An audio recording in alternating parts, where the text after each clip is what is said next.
Let's see. Which is the new one of the three? Um, so Jean, if I'm understanding correctly, you may have gotten some previous items from your email, and I'm guessing that the one that is slightly different from what you had before is the Proctor booklet. Thanks. You're welcome. So I've given you privileges to use your microphones, which you're welcome to just talk into your computer if you wish. This is going to be our PLC, and since we're talking about scoring, I want you to have a great opportunity to just ask any questions that you might think are necessary. It looks like you guys have even some great backgrounds, right? We've got somebody who's got 15 years of AP, we've got somebody with 6 years, and so honestly, if you girls want to just, pipe in with different things that you think are useful, please do, because obviously I am not the go-to girl. I'm just here to kind of give you some tips that I have, and also just make sure that, I can answer any questions. Okay?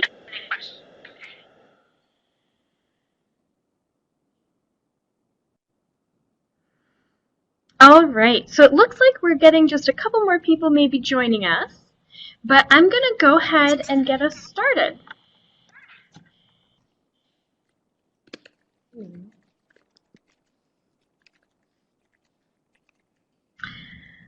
All right, so Tanya is joining us, and that's great. You've been teaching for 5 years, great.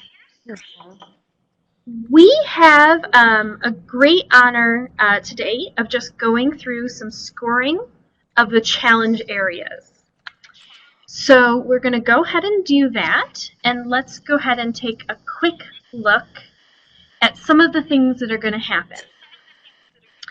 Again, you can either use the chat box, and you might hear, because I've given everybody privileges for audio, you might be able to hear some people talking as well. That's okay. If you feel more comfortable, however, just chatting in the chat box, go ahead if you're not comfortable talking with your microphone. You, again, are more than welcome to share your ideas, ask questions. That's what this whole thing is about. And so I really want you girls to just go ahead and share as much as you can. And if we get a guy in the mix, like, yay us, okay? This PLC is going to assume that you guys are feeling pretty comfortable with your roadmap and how to actually get around the AP Insight website. Now, if you're running into problems, do let me know, but I might not be able to show you all the specifics. All right, so I am looking for high participation. Hope you guys are ready. Here we go. All right, today's essential question. We are going through and taking a good look at how the challenge area assessments would be useful for both your students and yourselves, really, to apply the science practices that are necessary for the AP exam. And that's really where these challenge area assessments, where the students are writing their thoughts, is going to be so important to us. We're going to sit down, right, and hopefully you're going to feel a little bit more comfortable about using the scoring guidelines so that you feel like you're using them accurately and consistently.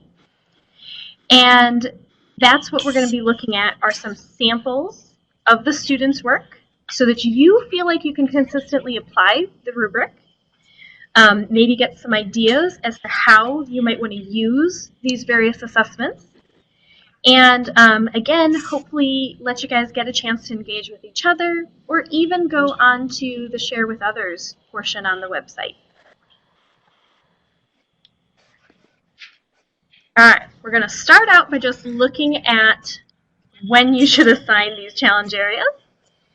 And then we're going to really dive in, and that's going to be the bulk of everything, is going through how to score, what things to sort of look for, questions that maybe you have about the reading that occurs in June. I'm going to give you some tips on that as we go. And then at the very end, there'll be a survey, and that survey is the very last and final thing that you need to do, for me at least. I'll stay on a little bit longer if you've got additional questions, but admittedly, when you're done with the survey, you'll be done with the entire thing. And we're looking at hopefully just an hour and a half. If for some reason you do feel like you need to go, please just let me know. All right, so the first question for all of you is very simply, if you were sitting down getting ready to score some free response questions, how comfortable do you feel about doing that? So you've got 5 choices here on this slide. Everything from, yep, I'm feeling great, to maybe not so much.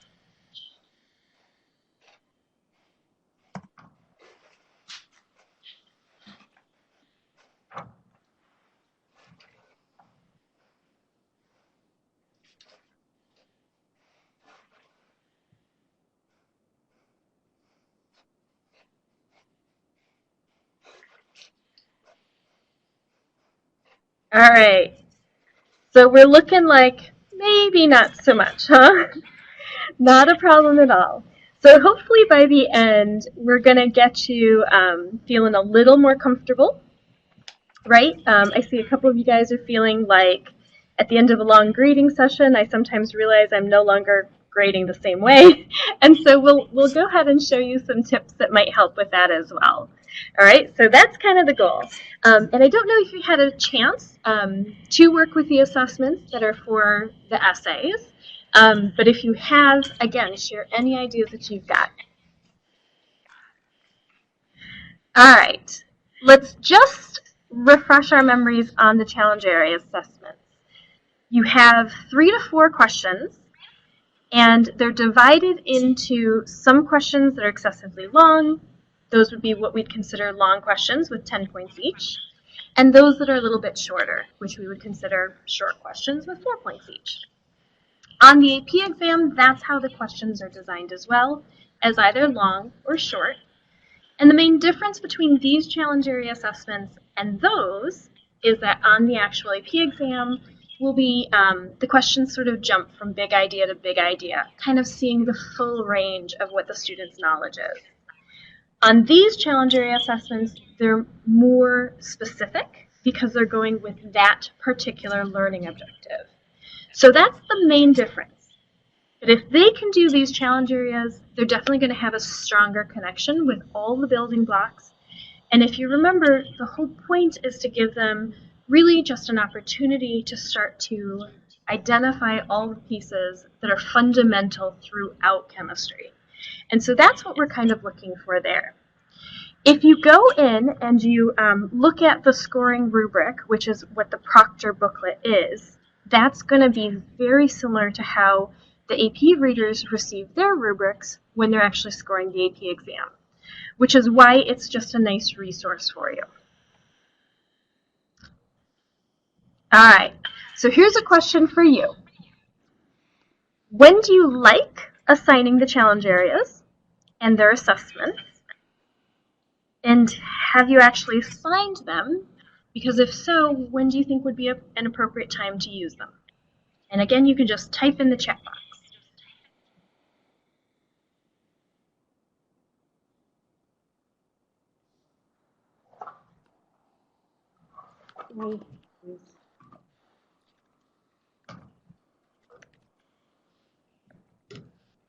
Sure.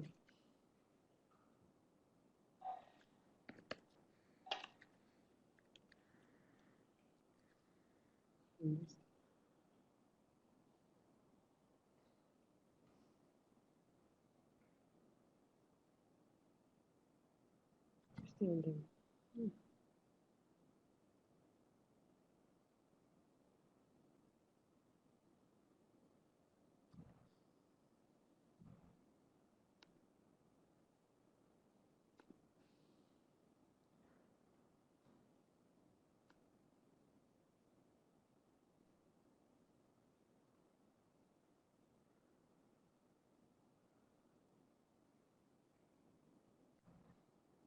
All right, we've got some great ideas coming in.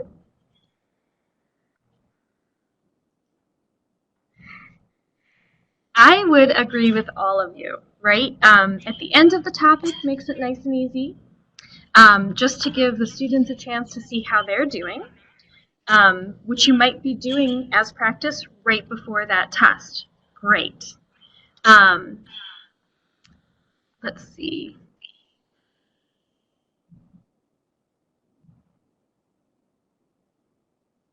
Oh, as a review for the final exam? Yep, I could see that as well. Um, and yeah, Jean, I have to admit as well that I'm not quite sure how to align my textbook with some of them. And so I've actually split up some of the building blocks.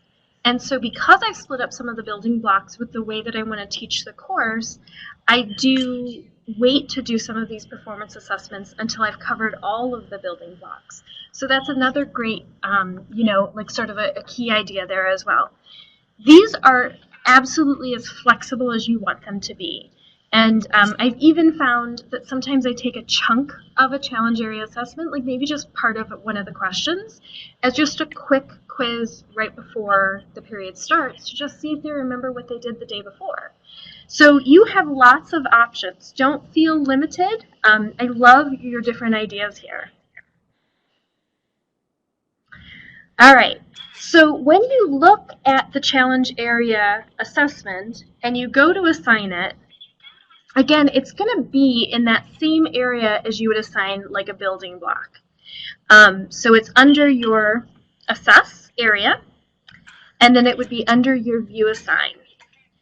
Now, when you go into the view assign, remember that the Insight program, you can't assign it online. That's the only downfall, but they can paper pencil it, and sometimes that's even better, especially if you just want to give them one of the questions, or again, a part of one of the questions. In that view assign, you might also see that there are answer keys to the building blocks.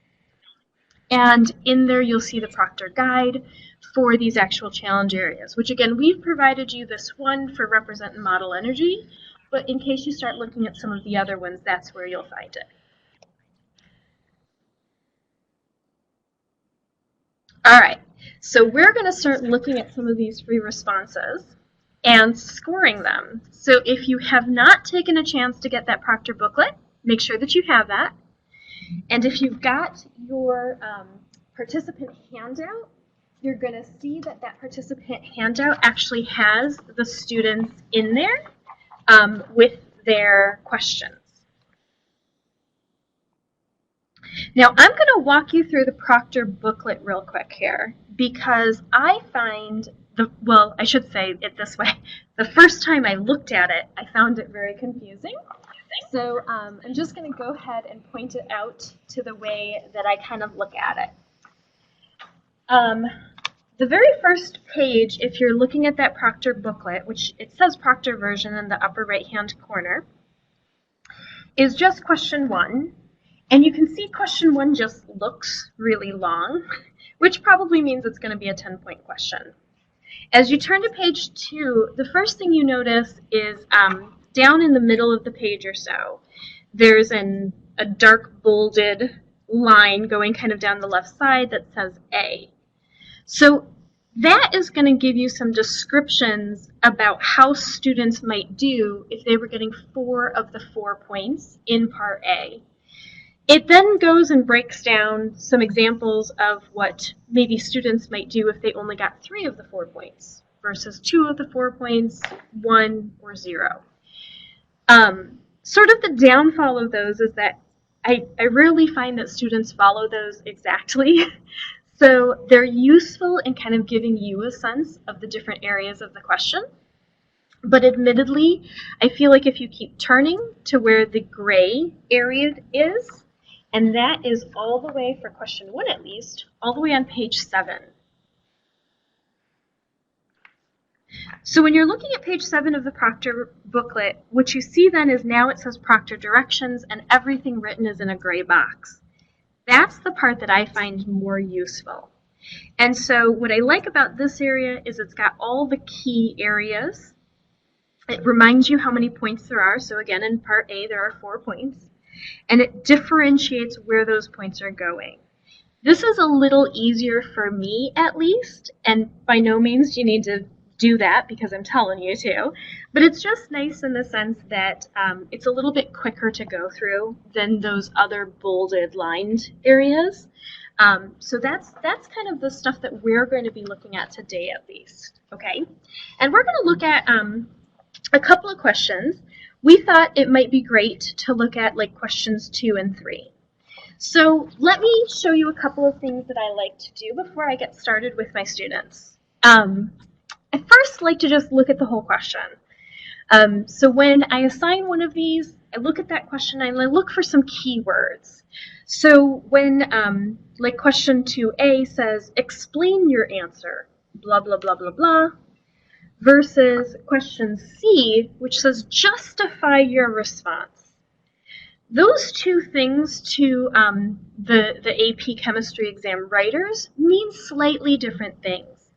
And that's why in your email, or again in the reading materials there, we gave for you a handout that says demonstrating understanding. And we gave that one to you because what it does is it gives a little bit of a better explanation about how those words are used, like explain versus justify. So explain kind of means just, you see something that happened, a description's been given to you, talk about why that was. Justify usually means the student is being asked to pick something and then prove that what they picked was a good choice. So it gets a little bit further in depth because they're really sort of trying to be a little bit more persuasive. So when you're thinking about what the question's asking, that's kind of where these rubrics are going to go.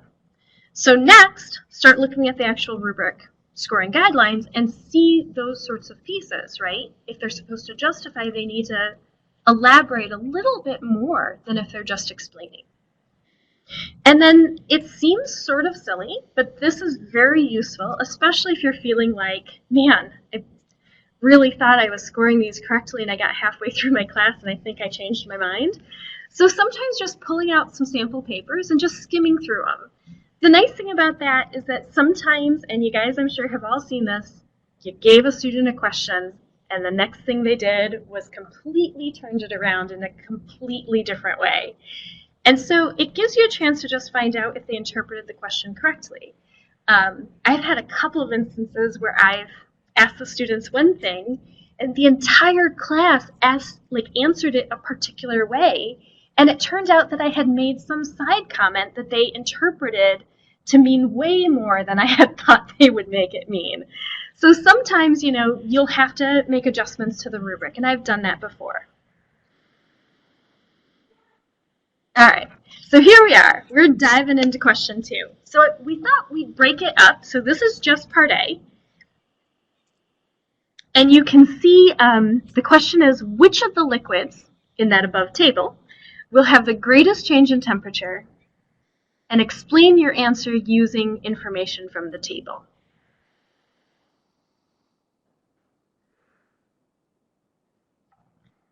So when you look at the proctor directions, notice what they're going to be looking for.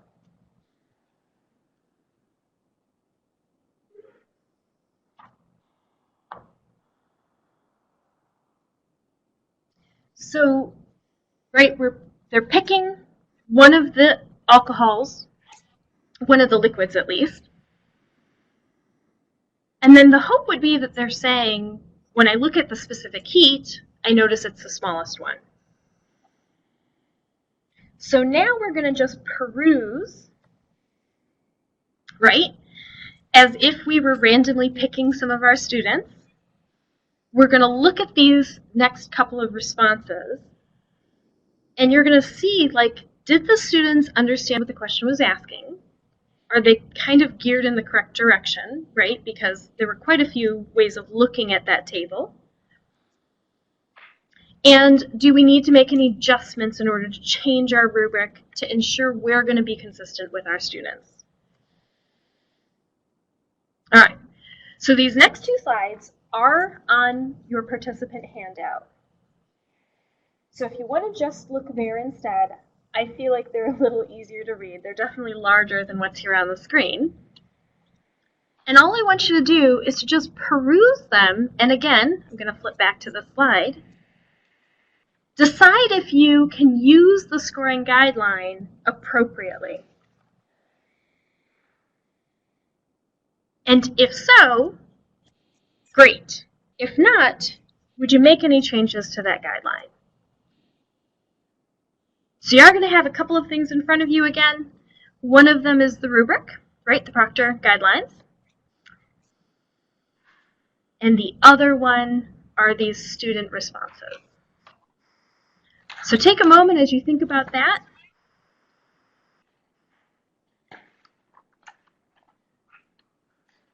Sorry. And if you feel like you would just apply the rubric as is, great. You can let me know that in the chat box. If you feel like these students have maybe missed something, also great. Let me know that in the chat box. Would you make any changes to the rubric? I'll give you a moment to do that.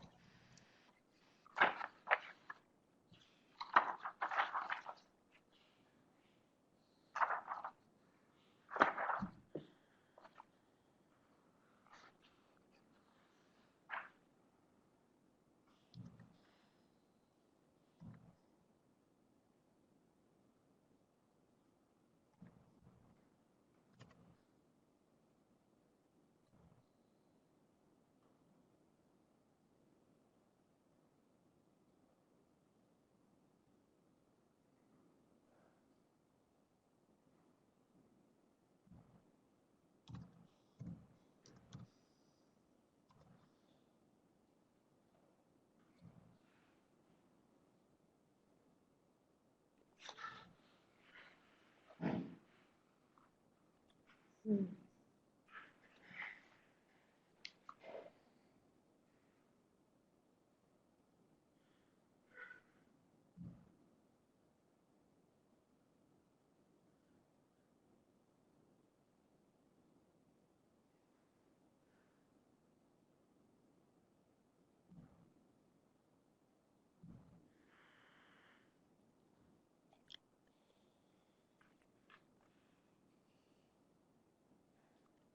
Mm. Mm.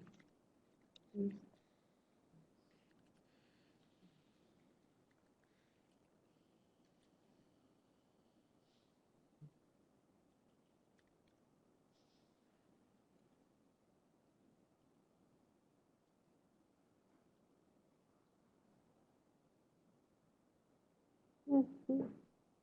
So we've got a couple of people joining us. Again, so I'm just going to reiterate, if you didn't get a chance to get the reading materials, please be sure that you take a moment to download those. We are going to be flipping between the Proctor guide, the Proctor booklet, as well as the participant handout.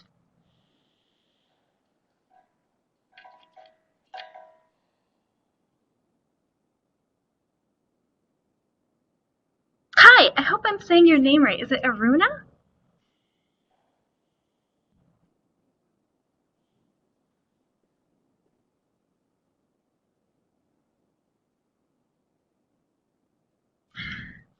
All right.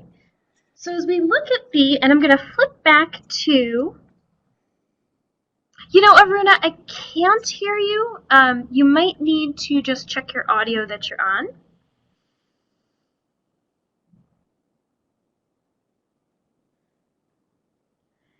All right, so here are the Proctor directions. And it looks like you guys are agreeing on how many points you might give. So my guess would be that, yeah, right as is, this particular rubric statement of looking for ethylene glycol and following it with just its specific heat is less is pretty clear to you. Which I would say, great. If that's the case and you thumbed through a couple of student papers and came up with a 1 for the first paper out of 1 point and a 0 for the second paper out of 1 point, I think you're doing a great job. So we're going to go ahead and make it a little bit more challenging. Not too much, of course, but just to make sure everybody's feeling pretty comfortable.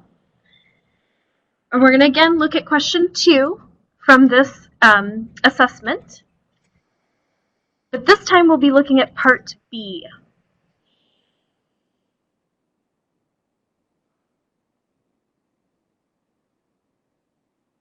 So notice at this point, we are looking for the students to explain with a molecular level explanation.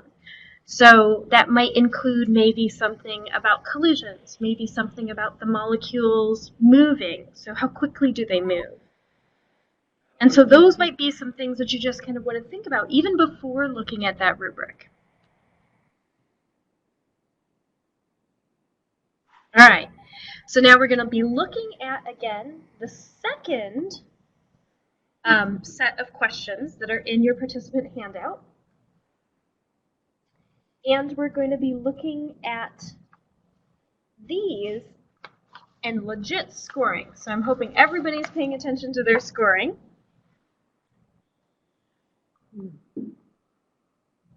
Here's the rubric. And again, the sample student responses are in your handout, but I will be flipping through them. So I'll give you a couple of minutes to look through that. And to also enter your scores in the chat box.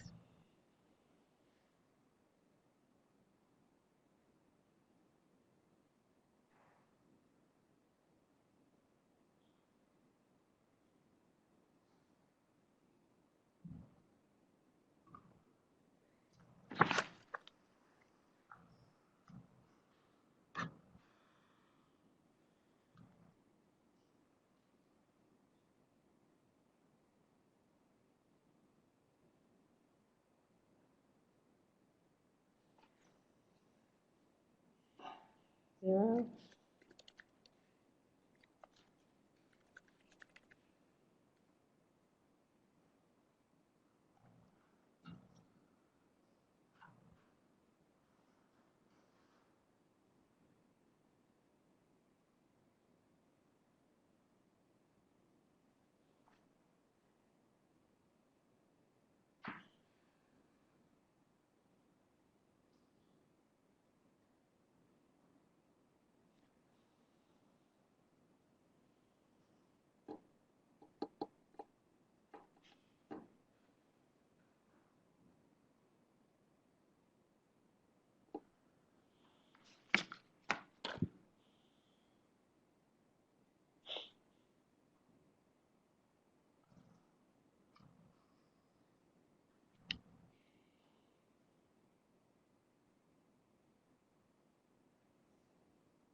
We were standing again.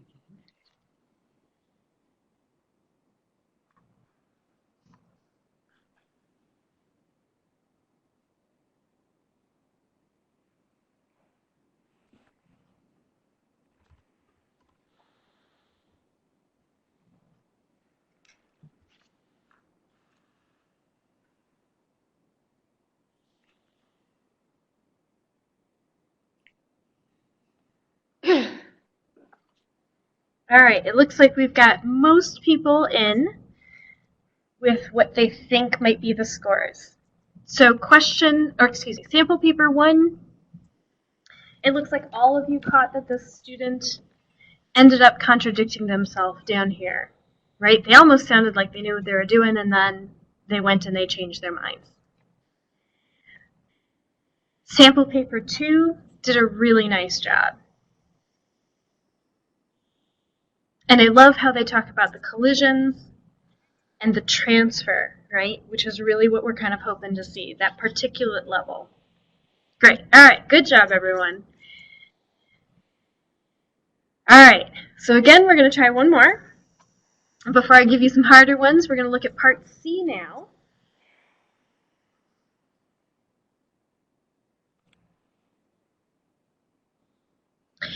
And as you look at this question, again, notice the writer of the question did this little thing, which can rather be significant, because they said justify your response there at the very end.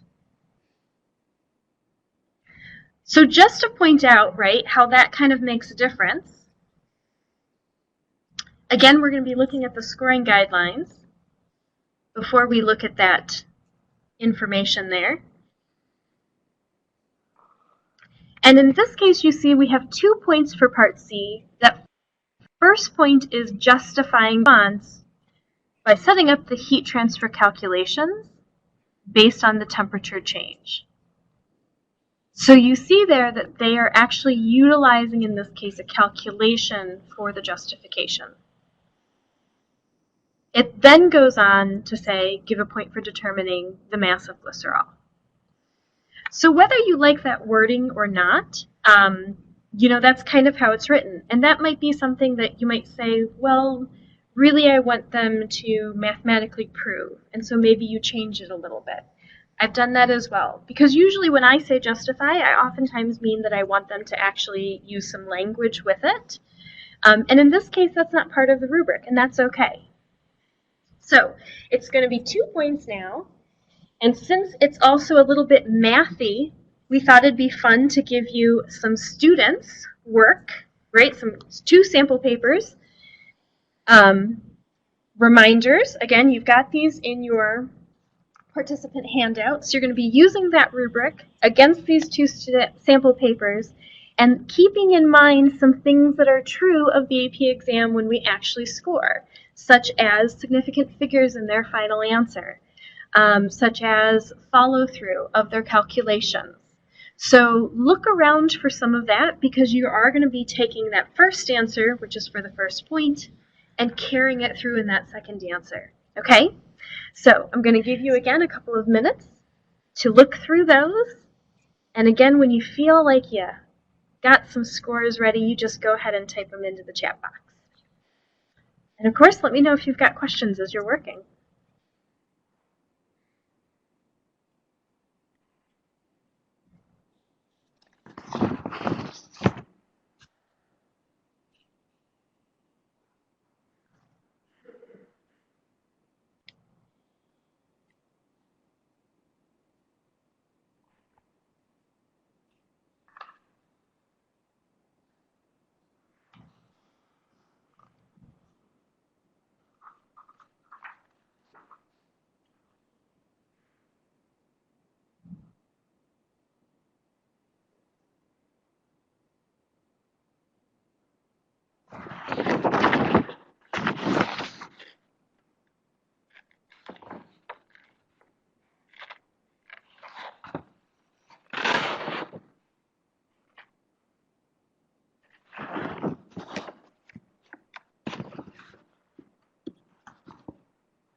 Me too.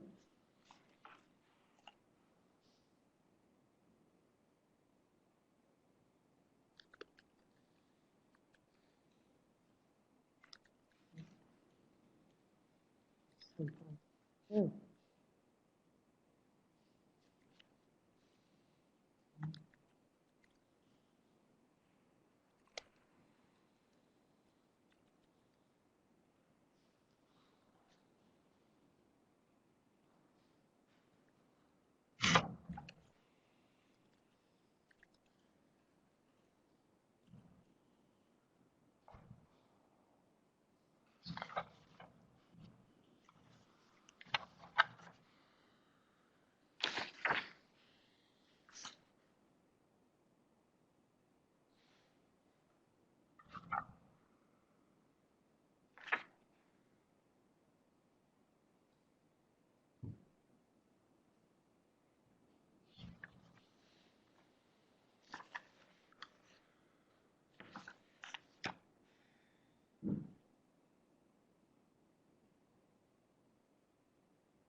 All right.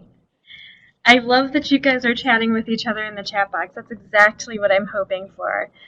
So we had decided that in student paper number 1, that we felt that that student earned 2 points.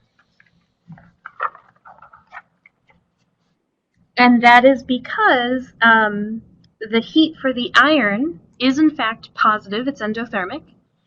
And the heat for the glycerol is in fact exothermic, so it's negative, ending up with a 49 joules. Not only does the student do that, but the student also gets through the calculation to the enthalpy of fusion, and does so correctly to the appropriate number of significant figures, which was 2. So for student 1, we gave him 2 points. How you guys doing?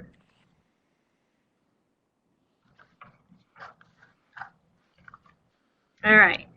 For student 2, they sadly did make some error up in the first part of the question. So really what we would say is this area here. It does look like they have kind of the right setup, but they actually input, instead of 2.43 as their specific heat, they wrote in 12. And so they ended up with the wrong answer and therefore the wrong amount of heat from that. They do, however, successfully get through the calculation of the enthalpy of fusion.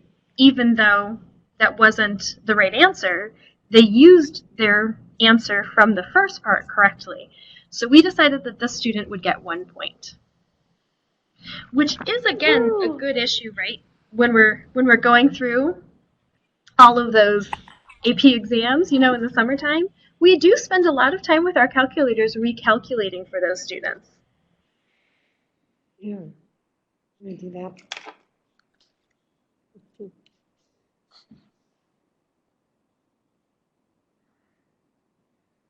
All right, so let's go ahead, and at this point now, I'm going to give you a longer question. It's going to be question 3. And again, you're going to see that on your participant handout, you've got, again, 2 students' responses. You're going to do all of the parts, A, B, and C. So this time, if you haven't done this recently, it might be a little bit new to you. But you might remember that this site gives you an opportunity to raise your hand, which is up at the top, like up over here. So what I want you to do is I want you to go ahead and, again, you're going to be using the rubric. You're going to go ahead and, again, kind of peruse the questions first and look at this rubric, right, a little bit more in depth. And when you feel like you have a response for both papers, raise your hand, but don't type your scores in the chat box yet. And we'll see how everybody does, okay?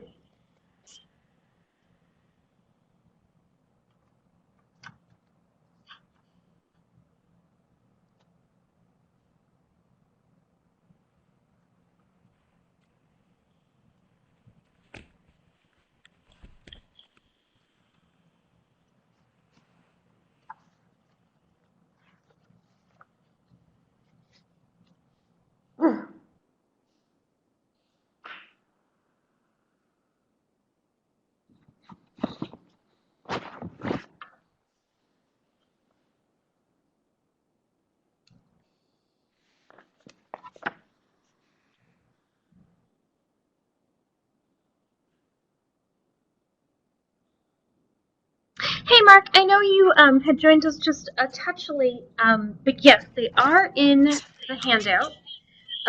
Rather, they're in the Proctor booklet.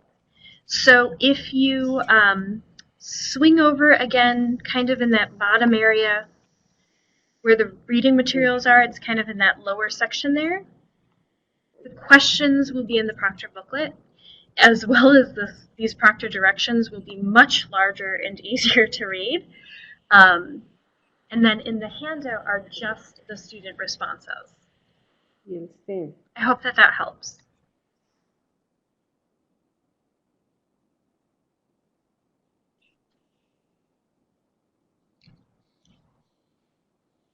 ¿Cuál es la punta?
Okay. With this.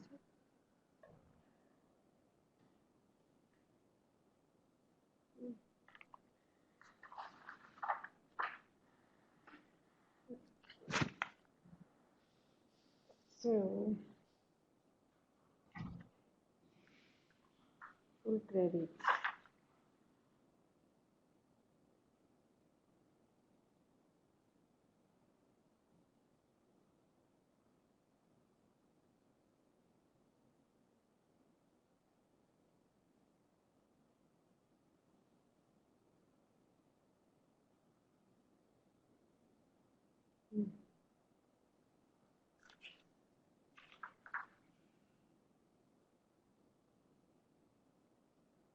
Simple.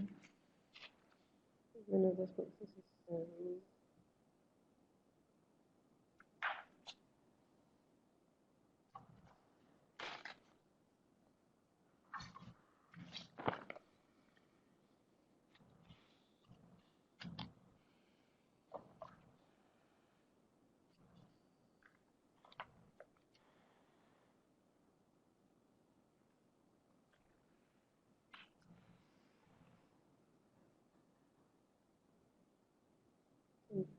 is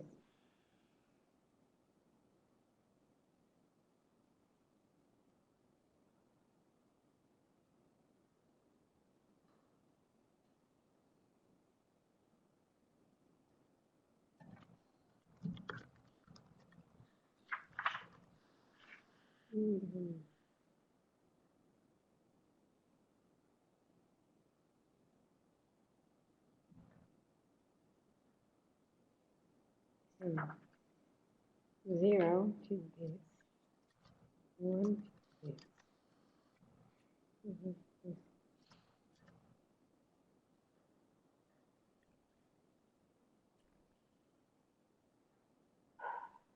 Se me quedó al revés.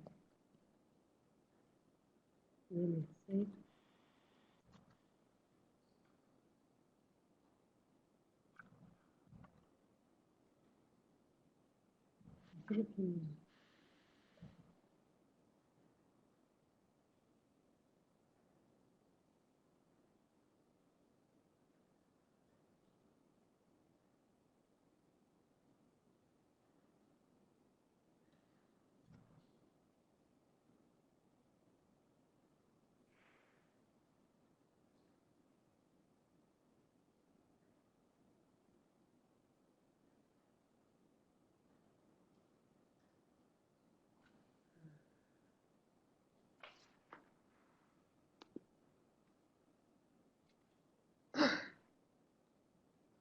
So again, as you start to wrap up, go up to the upper right of your screen. You should see where you can raise your hand. And I see a couple of people have done so already, and I don't want to rush you, but when you're ready, just go ahead and click there. No.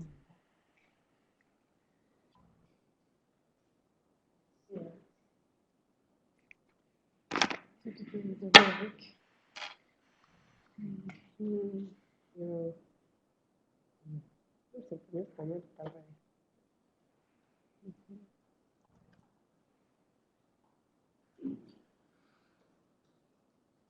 He understands. Yeah. Okay.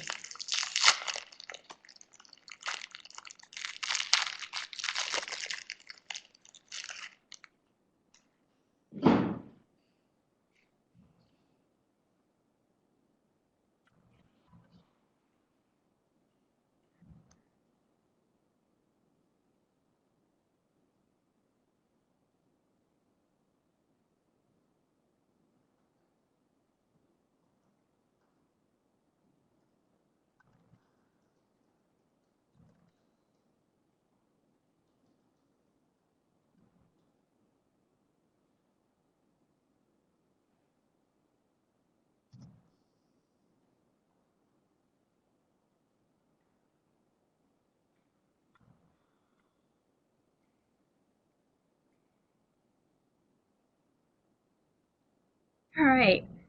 So maybe one more minute, and then we'll take a look and see what you got.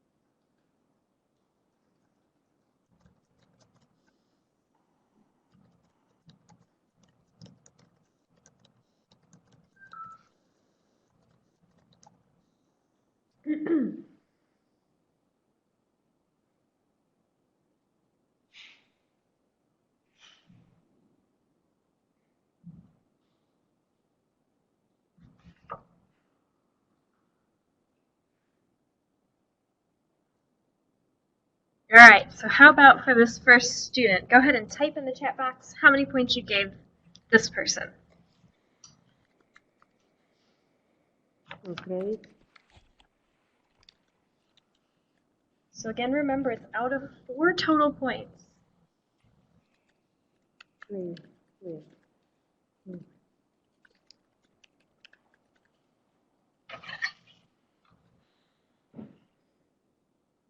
No credit. I don't agree with. I agree with the student.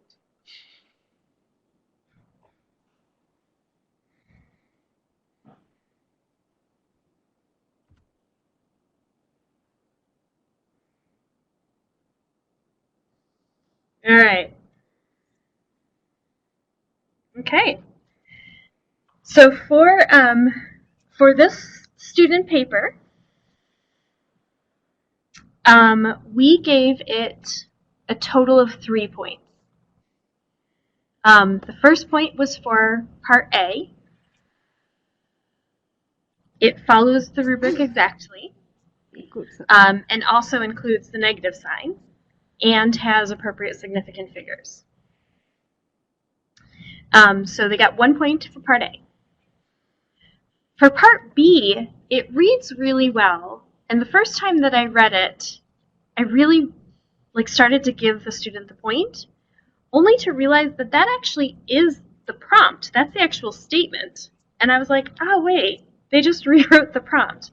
So they cannot get any credit for part B. And then part C, I really would have preferred them to maybe show a mole ratio, to just kind of show the limiting reactant a little more clearly. But in all honesty, even with that, it turns out that the barium hydroxide still would have been the limiting reactant.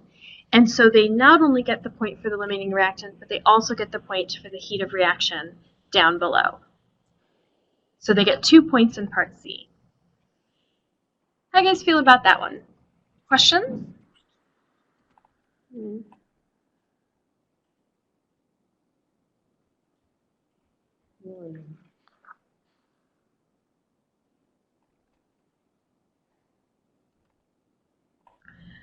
Let's see. Aruna, you were talking about. Hold on. Student didn't explain original question.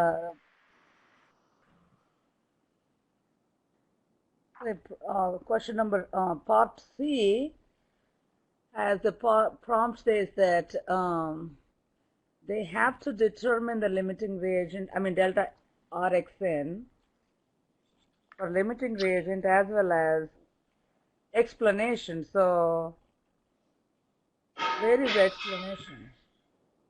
You are correct. I'm sorry. I'm telling you the wrong thing. You're absolutely right. They should have only gotten 1 point. 1 point for part C because they didn't give an explanation. You're absolutely correct. And that gives really kind of I hope that everybody can hear Aruna coming through the speaker. She asked about in part C, it says explain your reasoning, and the rubric does say that.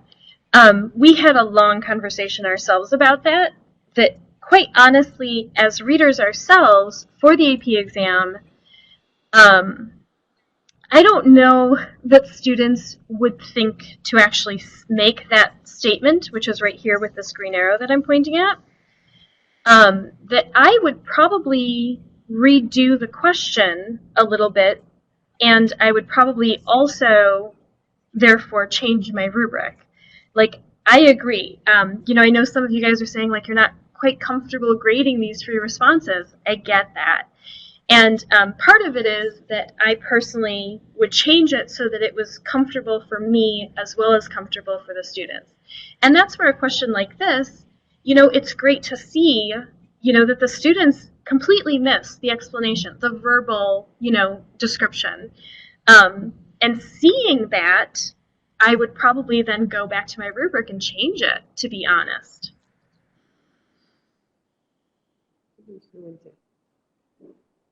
All right. So I see that some of you are typing, and that's great. I'm also going to go ahead and just ask everybody to enter how many points they would have put for response 2. Again, following our rubric.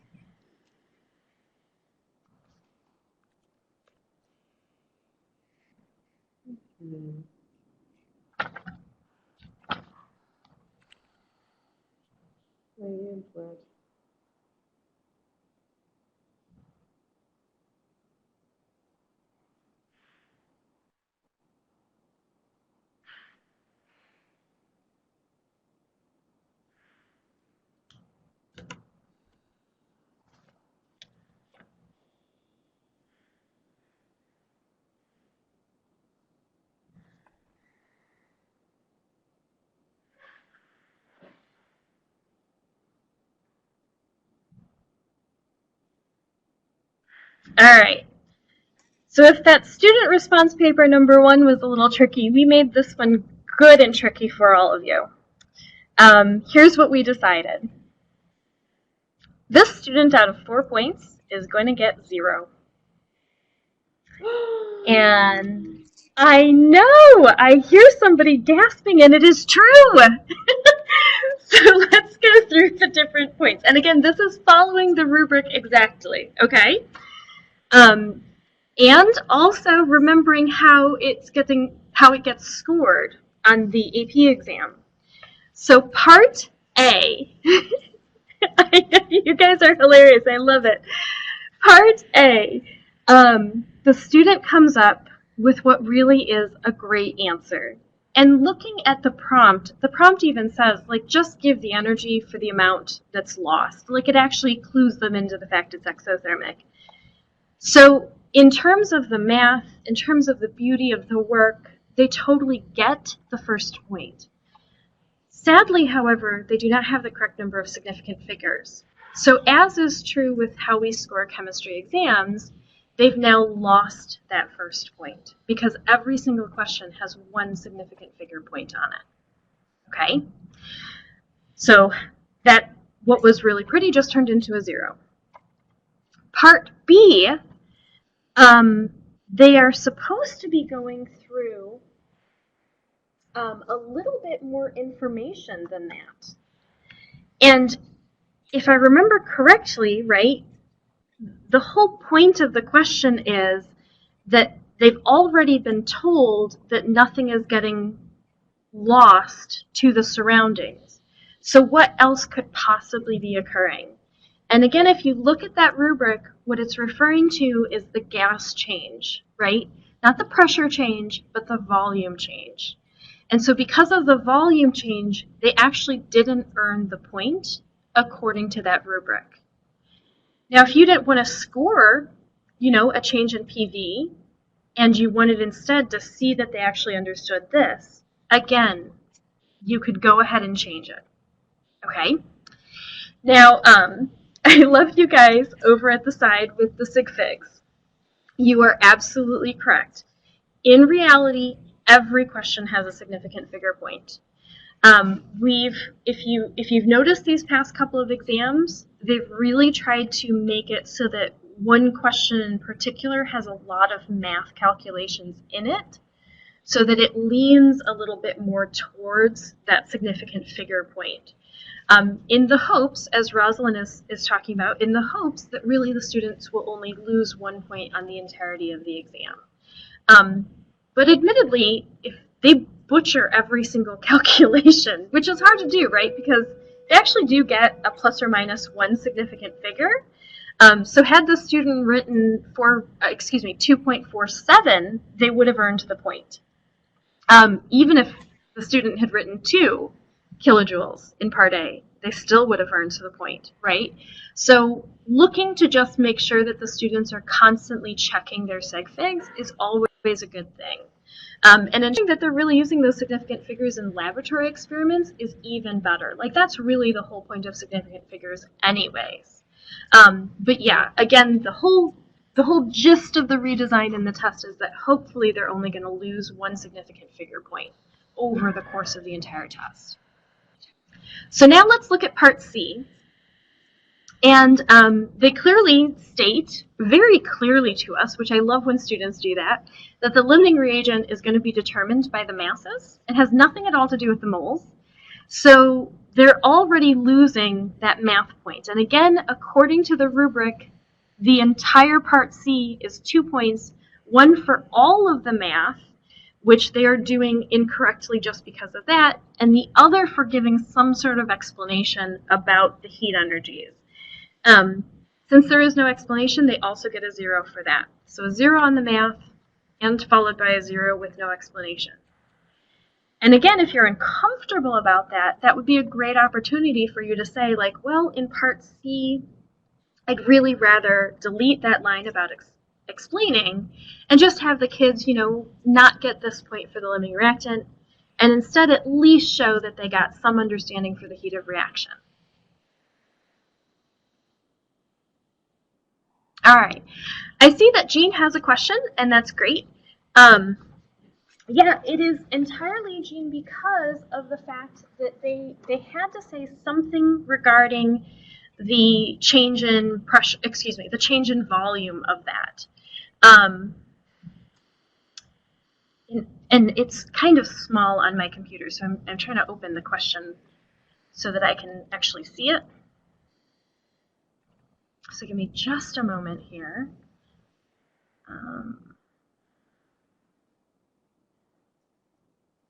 Oops, not that one. All right. So when you read through the question for part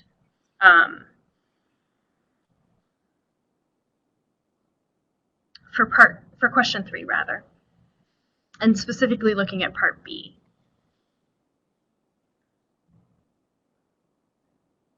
Sorry, it's taking me just a second to blow this up because I'm awkwardly blind when it comes to reading things. Yeah, the problem is that they do all sorts of things where they say, so explain how it's possible to have lost, to have the energy gained by the materials in the beaker be less than the amount of thermal energy that got lost by the water.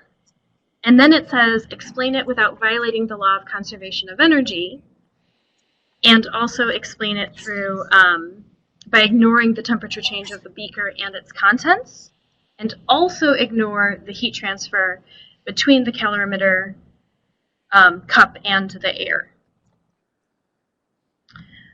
So then the rubric itself says, right, that you're looking for a change in internal energy of the material in the beaker because of the expansion of the gas, right, the release of the gas.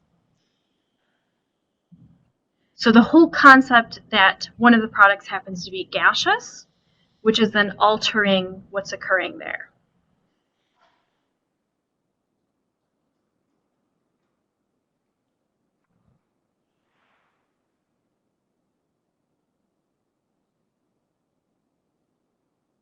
And that is exactly true. And so what you guys are all pointing out here in the chat box, and let me kind of just summarize, your concern is, right, that to you, they should have maybe, again, written a bit of a more student-friendly question. Admittedly, the curriculum framework is a little vague on that whole delta PV area. So do I teach that this in depth? I don't know that I really do, to be honest. And so seeing that the students start answering something like this, you know, might say to me like, okay, well, I don't know that based on just how that question has been written, that I would give the student the point, and that's mainly because the question pretty blatantly says, like, ignore anything lost to the air, and the student said, hey, by the way, we've got some heat lost to the air. But you can change the question and make it something that you taught, and that is kind of the beauty of the program. Like, it'd be a little bit more work to insert something else, but at the same time, if this is not the sort of question that you feel would be useful, then when you look at it and you start looking at your student samples, it brings up, whether you're scoring it or not scoring it, it brings up a great conversation to have with your students.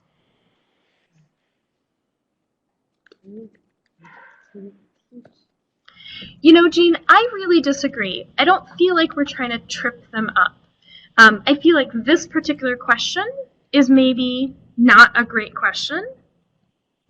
But admittedly, I think that if your students, you know, if you got a chance to use this with your students and said to them, like, hey, you know, how did you feel about that question? Did you notice that in the textbook? Just as a conversation piece even, I think the students can learn a lot from that.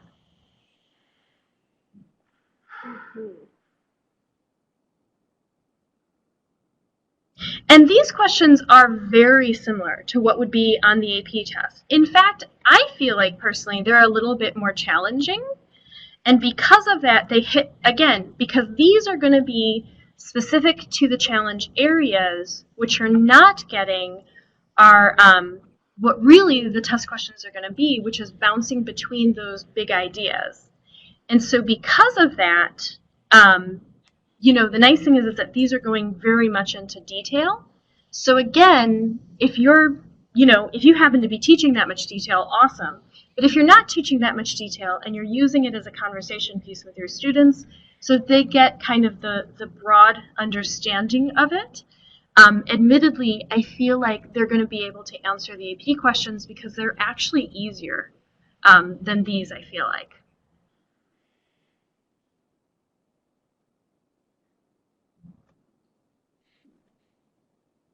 All right. So the hope is that, you know, you feel a little bit more comfortable with these. And admittedly, I go through and there are questions that I use and there are questions that I don't use. And that's really the part that's up to you. So I love, I really like that second question, right? Question number 2 that's in that assessment. Question number 3, I think, is great as a conversation piece for us to get a feel of what the Proctor booklet looks like, how the rubric is used, things that you can change, things that, you know, you don't have to change. But I might not use that question with my class, and that's what you're going to have to spend some time with. So again, if you decide that you want to play around with these, some tips would be make sure that you're looking at what the question is asking. And again, if it's the sort of thing that you're not comfortable with, no problem. Then just skip those questions or pick a different one. Look at those scoring guidelines to see what's involved in what they think, right? The question is, the students are supposed to respond with. And then check out how your students are actually interpreting the question before you actually begin scoring everything, okay? And again, that might change your mind about how you decide to score, because that's a good thing to do. And keep in mind too, I'm just going to throw this in here, this is one of the things that we're going to sort of talk a little bit more about later.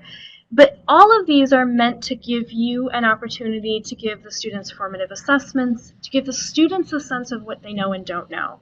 So even if, you gave that number 3 and it blew up and the whole class was like, but we didn't know about, no problem, because again, that therefore means like, okay, you guys didn't know that.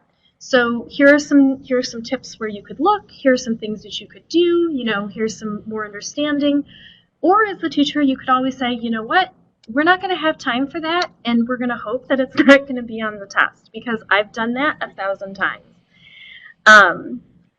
So this is really the same process that we use in June when we sit down and score the tests. And of course, we're always looking for people who want to be involved in that process, so there's an application that you can do online. We are admittedly not allowed to write anywhere on those student papers when we're scoring, which is why I write all over student papers now. Like, I give them all kinds of feedback. And that's the one thing that you as a teacher get the opportunity to do. The more feedback you're giving them, I feel like the better you're going to feel and the better they're going to know what they need to work on. Some things that I feel are helpful after having done the reading myself. One of those would just be, completely ignore which students you're grading. Especially if you have a hard time, like you notice which handwritings they have, like really try to not think about that. Like, I know sometimes I feel, I really feel for the student who has been working really hard. And when you're scoring these, you really want to try to just give them a sense of how it would be scored if they were actually taking the AP exam. Again, in some cases, that student has to do a ton of work to get that 1 point. So to kind of keeping that in mind for yourself might mean that you don't give them a point when they are not showing good work. That, again, is okay because it's a learning experience at this point, right? It's not an assessment for their summative grade. It's to see how they're doing. Take some time, too, every now and again to just look at those early papers, or if there was a paper that you remember that you thought, man, I really struggled with how many points, and all of a sudden another student has something similar, go back and try to see if they're different or if they really are the same. So don't be afraid to, it does add a little bit of time, I'm not going to lie, but don't be afraid to go back and kind of check that.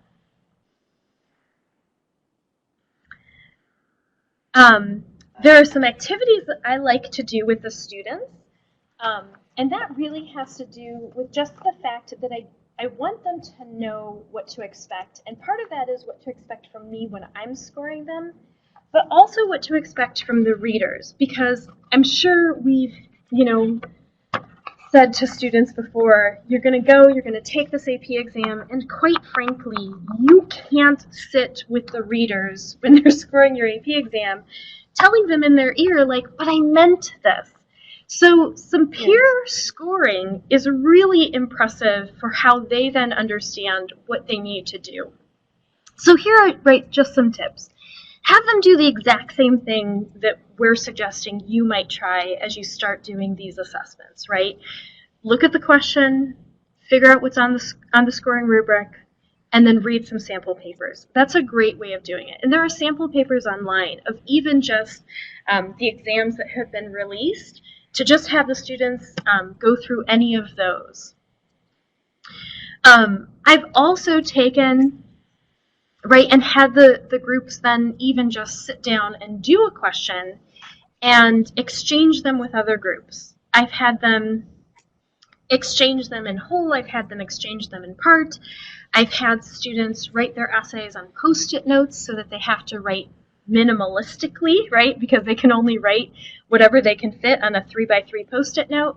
I've had students grade them on Post-it notes as a class. I've had them grade them in small groups. And all of that to give them a chance to see how the rubrics look and how much explaining they need to do. And also how sometimes if they write something that is just slightly off, like they use the wrong preposition or they were sort of vague in an area, or they accidentally switched a vocab word, that sometimes it completely changes the meaning of their statement. So to give them a chance to see how that can happen, these are some nice activities to do.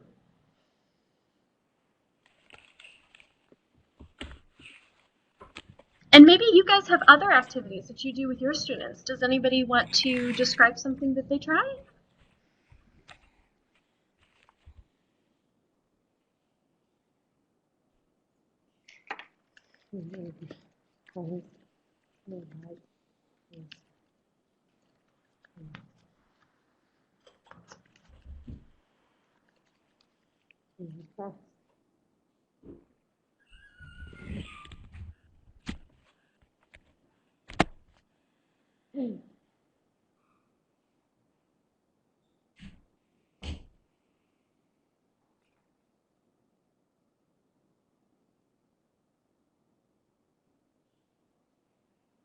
Tanya, you know, that's a great idea, to have the person who got it right. And I mean, that works in every class, right? To have the student clearly explain it. Because sometimes they even explain it better than I did, just because they are talking to their own peers and using their peers' language. I've also had some times where I just partner the people, like students that I know might have those correct answers, with somebody who doesn't. For a very simple activity where I try to have the student who understands it less actually try to explain it to the student who knows it better. And the reason that I do that is because the student who knows it better knows what the answer is and can help the other student sort of formulate that response. They are fully aware that I'm doing that to them, mainly because I want them to be comfortable with that process. We do a number of activities to sort of build up to that, but it's a nice way to get them thinking about it. And students who are a little bit more nervous about it, I say, you know what, just explain it to your dog. Like, your dog doesn't care. And Mark, this is a great idea too, right? To just go around and around solving the different questions. I think that that's great because it forces them to read maybe what the previous group wrote down and then, you know, to add to it. I think that that's an awesome idea.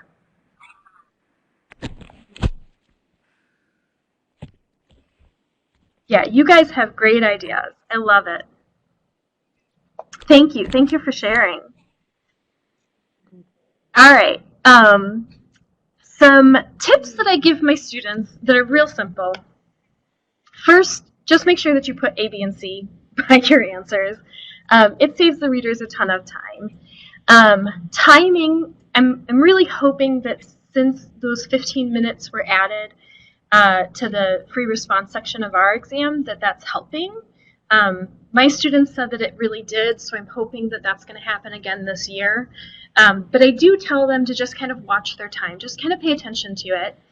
Definitely check those command terms, right, which again is why we provided for you that extra handout of demonstrating understanding. So again, if you didn't get a chance to download that, that document is really pretty interesting. I tell my students, write a couple of things, which are try to use declarative sentences, get to the point, make sure that you're talking about content and that you're actually saying what you mean, not what you intended. If students are asked to compare and contrast in my class, I tell them every single time it's 3 sentences. I don't care which essay you're doing, it's always going to be 3 sentences, mainly because I don't want to read more. And we spend a good chunk of that first month of chemistry weaning them off of trying to write like an entire 4 paragraphs about intermolecular forces, because usually it's just a lot of garbage. So I do tell them, like, try to just tell me something about what's the same about these that really isn't causing like a boiling point difference, or really isn't causing, you know, a vapor pressure change. Tell me something that's different about those 2 chemicals that might be influencing that. And then spend a nice clean sentence describing why that difference is in fact influencing it. Those sort of quick essays that the students write, whether it's like a 5-minute thing before class starts or a little bit later on, definitely gets their writing to clean up quite a bit in those first, you know, couple of months, even if all they're doing is describing what's happening on a page. So again, you've got, you know, some great information coming out of the AP Insight program to help close those gaps. And we want you to be able to just feel comfortable using the challenge area assessments. And then if you're not feeling comfortable with something that the students should have known, or if they're feeling like, man, I really could beef up on some areas, to remember to go to that ACT area, which is going to give you some additional feedback.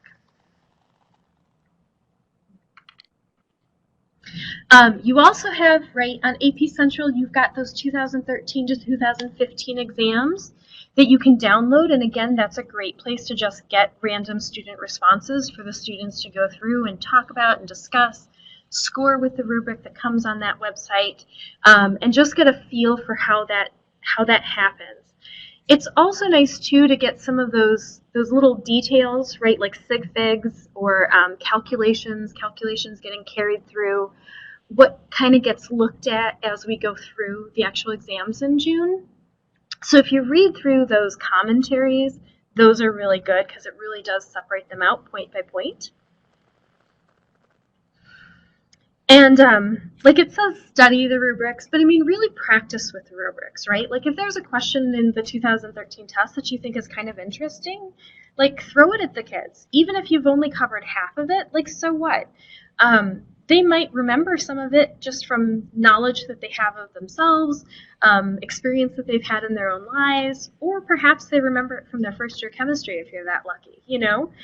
It's just nice to get them comfortable with some of that language, and that I feel like is sometimes more important than just the content every now and again, right? So a little bit of experience from both sides I think is always good.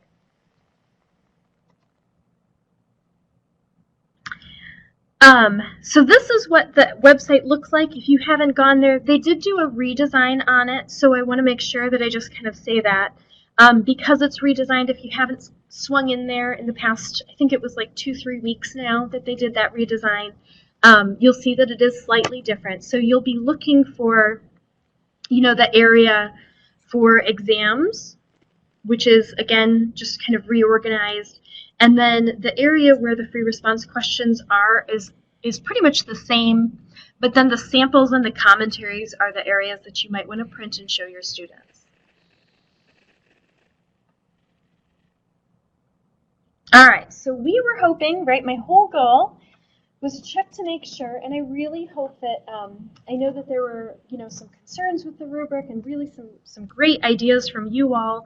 But I'm hoping that you feel more comfortable with the challenge area assessments and that you have some strategies at least to help your students work through the writing skills and the content that they need to have for the exam. Now, if you happen to have,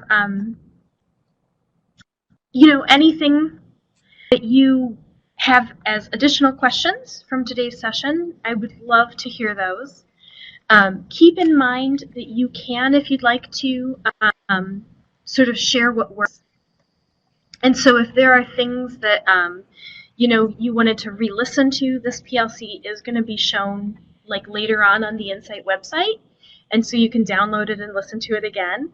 But on the Share What Works, if you're running into questions or you want to see like what do other teachers do, or you found a great activity that you thought was super helpful or a way to use some of these challenge area assessments, by all means put those on that discussion board because I think that would be just helpful for everybody.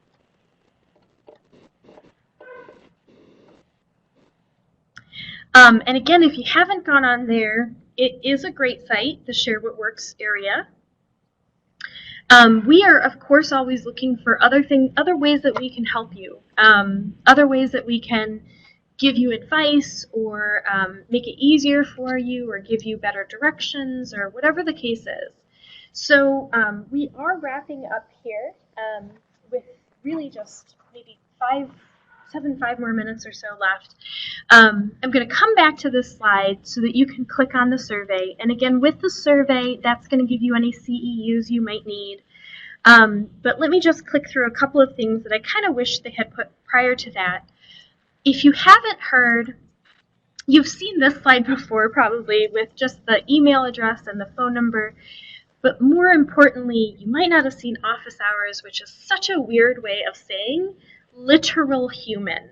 So on Mondays between 4 and 5 Eastern Standard Time, an actual human will pick up the phone and answer any question that you might actually have about AP Insight for that hour, which doesn't seem like a ton of time, but could be just really useful to you. Now you can call and leave a message, you can email, and they will get back to you as soon as they can, but that's just a nice way of making sure that if you need to talk to somebody, you can talk to someone.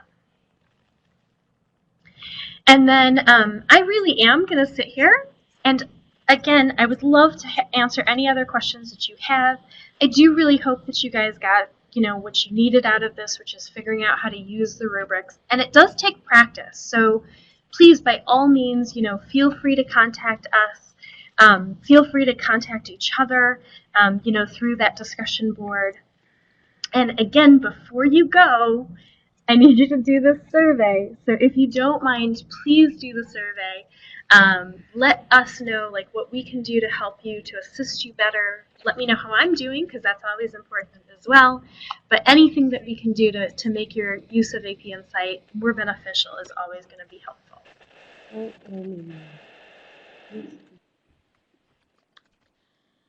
And so again, folks, I'm going to give you some time to work on the survey. And again, if you've got any questions, I'm going to sit here and relax and look for questions coming through the chat box.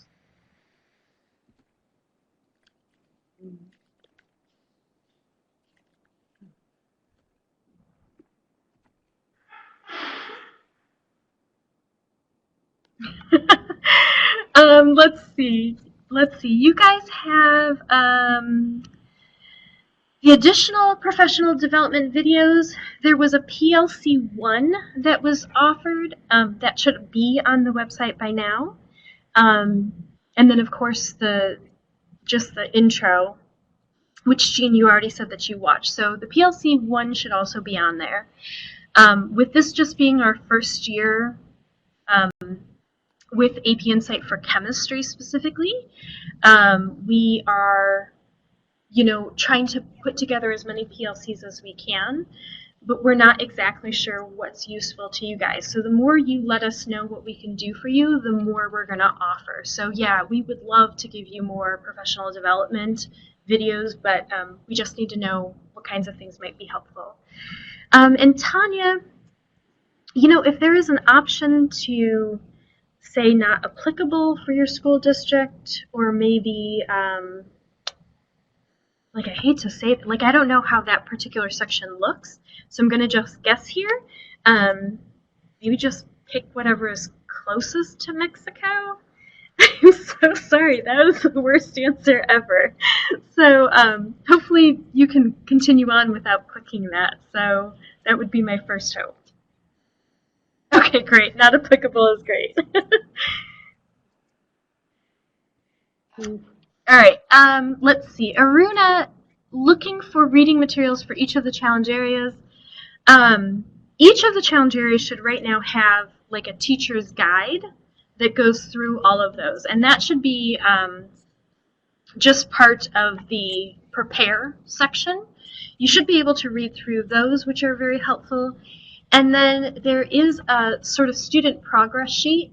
And if you select the teacher's version of that student progress sheet, there's quite a few answers and responses that I found really helpful. And especially helpful, I thought, was the phrasing of how they explained some of that, some of the vocabulary that I hadn't quite been using in that way. Those are the reading materials that I would strongly encourage you to use, mainly because those ones were written by other AP teachers, and so they have a lot of the same sort of styling that the curriculum framework now has as well. Oh, Gina, I feel so bad. You want your extra days. Gina, I'm so sorry. And a lot of these activities, sadly, are rather lengthy, right? So hopefully, maybe you can find some ways. I was noticing some of the building block assignments are maybe just a little lengthy, that I maybe cut and pasted some of them, and put a little bit of ionic bonding with a little bit of the metallic bonding to sort of shorten it. But you're right, like with that much time that you've got going, I'm sure you're doing a great job.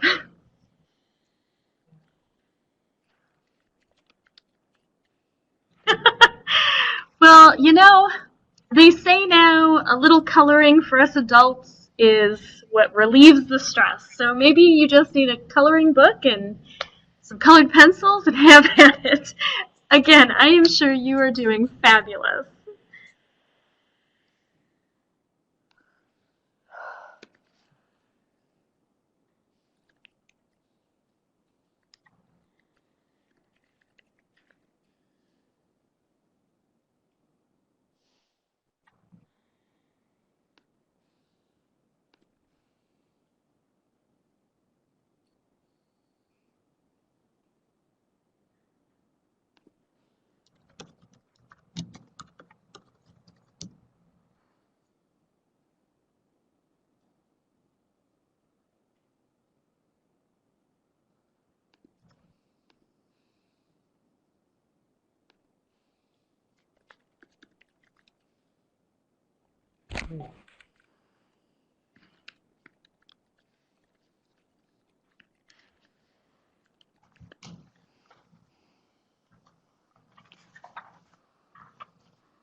Thanks, Tanya. You too.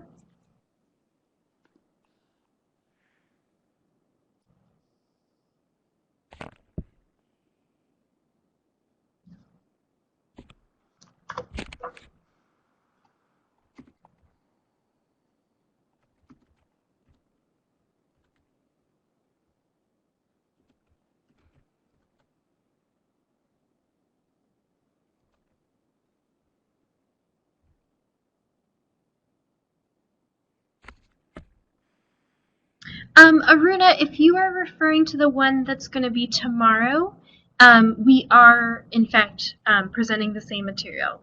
Not everybody was able to come to one of the days, and so we're pretty much giving the same lesson.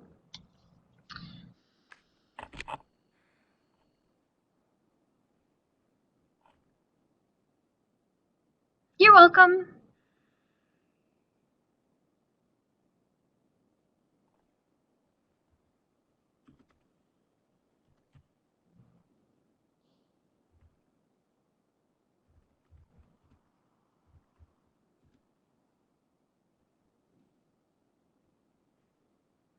Jean, you're welcome too. I know I feel for Gina as well.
Gina, the certificate comes from the college board. So if I remember correctly, they will send you an email. Um, but admittedly, they might mail it, but I really thought that they emailed it.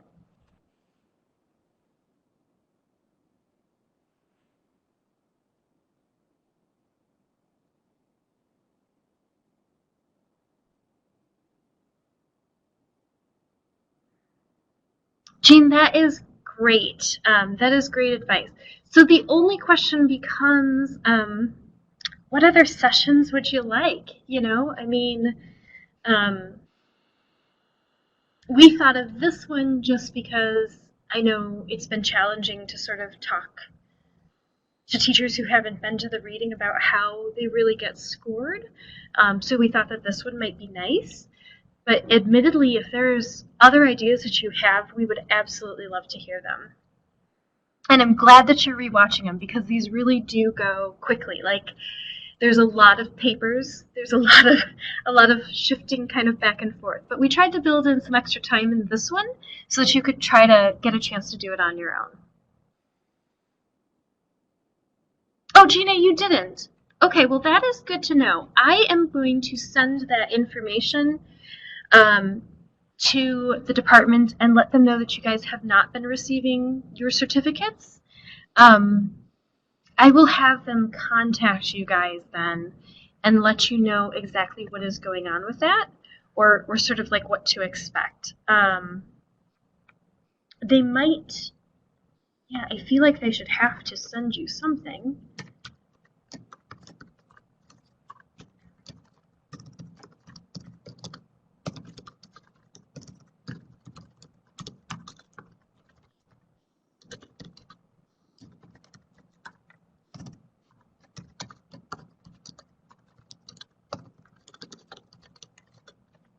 Okay, so I will type that up.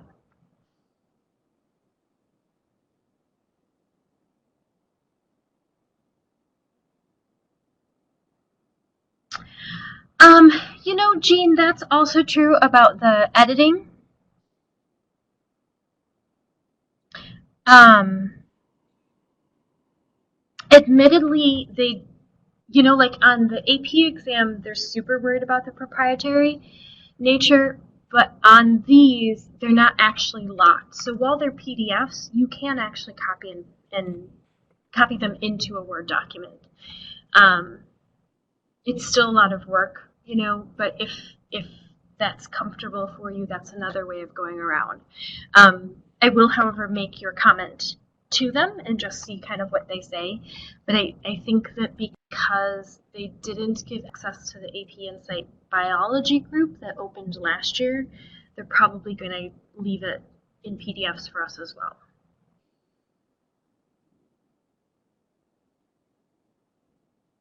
Now that's a really good idea. I hadn't even thought of it that way. To just be able to kind of have it all in one spot. Yeah, that's a brilliant idea, and I will tell them that as well.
Yeah, Jean, I hear you. That makes so much sense.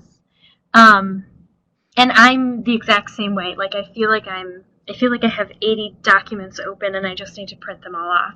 So yes, absolutely, I will mention that to them because even if it's in a PDF, at that point you can at least look at it all at one time. So yeah, I agree. That's a great idea.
Thanks, Gina. Have a great weekend.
Thanks, Jen. Those are really great ideas too. So again, I'll share that with the team, and hopefully again we can get you some more of these webinars because you're absolutely right. Like I would rather sit through one of these and hear from a bunch of different people than just read it on the internet. So again, thanks so much for sharing and thanks for coming out today. Really, really appreciate it. You have a great weekend.